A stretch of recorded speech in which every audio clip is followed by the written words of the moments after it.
ಅಂದರೆ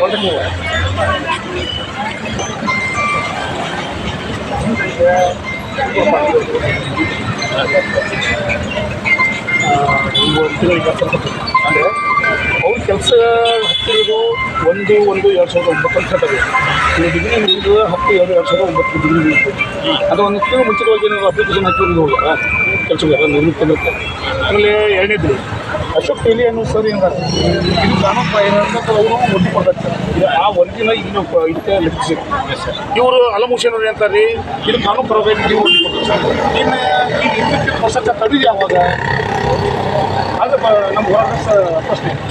ಈಗ Ashok tele sir ಅಭಿಪ್ರಾಯ ಅವ್ರಿಗೆ ಒಂದೈತೆ ಅಂದರೆ ಇವರು ನೇಮಕತೆ ಕಟ್ಟಿದೆ ಅಂತ ಹೇಳ್ತಾರೆ. ಮತ್ತು ಇವ್ರೊಂದು ಅವ್ರದ್ದು ಕೊಡೋದ್ರಿಂದ ಇಲ್ಲಿ ಭ್ರಷ್ಟಾಚಾರ ಆಗಿರೋದು ನಾವು ಎಲ್ಲ ಇದು ಮಾಡ್ತೀವಿ. ಆಮೇಲೆ ಸಮಾಜ ಕಲ್ಯಾಣ ಇಲಾಖೆ ಏನು ಕಾಮಗಾರಿ ಮಾಡೋದು ಎಲ್ಲ ಕಾಪೆ ಮಾಡ್ತೀವಿ ನಾವು. ಹಿಂದೆ ಒಬ್ಬ ಸಜ್ಜ ಮುರಿದು ಇದು ಒಂದು ಹೋದವರ ಬಿದ್ದು ಕಾಲು ಮುಡ್ಕೊಂಡು ಅಜೋನು ಅದು ಕೂಡ ಇದು ಉಲ್ಲೇಖ ಮಾಡಿ ಸರ್. ಆದ್ದರಿಂದ ಇದನ್ನು ನಾವು ಏನು ಮನವಿ ತಮ್ಮ ಜನಾಧಿಕಾರ ಮುಖಾಂತರ ರಾಜ್ಯಪಾಲ ಕಳಿಸುವಂತ ನಾವು ಇಲ್ಲಿ ಉಲ್ಲೇಖ ಮಾಡಿವಿ ಸರ್. ಆಮೇಲೆ ಹೌದು ಇಲ್ಲ ಇದು ಏನೇನು ಇದು ಅವ್ರು ಇಲ್ಲಿ ನಡೆದಂಥ ಘಟನೆಗಳು ಇದಕ್ಕೆ ಉಲ್ಲೇಖ ಮಾಡಿವಿ ಸರ್. ಆಮೇಲೆ